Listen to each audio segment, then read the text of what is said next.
యెషయా గ్రంథం 6వ అధ్యాయం. మనము యెహోవా యొద్దకు మరలుదుము రండి. ఆయన మనలను చీల్చివేసెను, ఆయనే మనలను స్వస్థపరచును.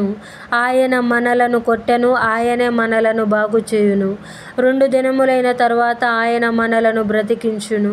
మనము ఆయన సముఖమందు బ్రతుకున్నట్లు 3వ దినమున ఆయన మనలను స్థిరపరచును.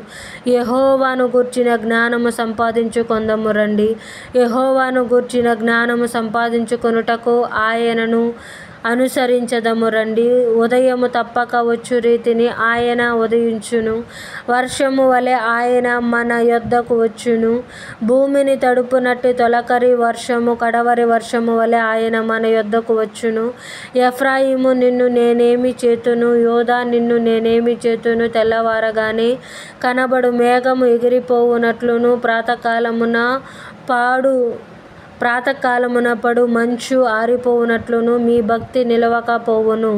కాబట్టి నేను చేసిన తీర్పులు వెలుగు వలె ప్రకాశించునట్లు ప్రవక్తల చేత నేను వారిని కొట్టి బద్దలు చేసియున్నాను. నా నోటి మాటల చేత వారిని వధించియున్నాను.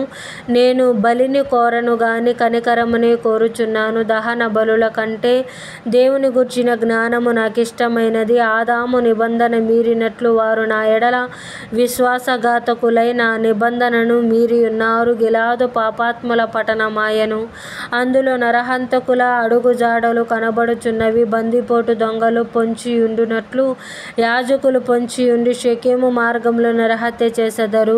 వారు ఘోరమైన కాముకత్వము జరిగించు వారైయున్నారు. ఇశ్రాయేలు వారిలో ఘోరమైన సంగతి ఒకటి నాకు కనబడెను. ఎఫ్రాయిములు వ్యభిచార క్రియలు అభ్యాసము చేసెదరు.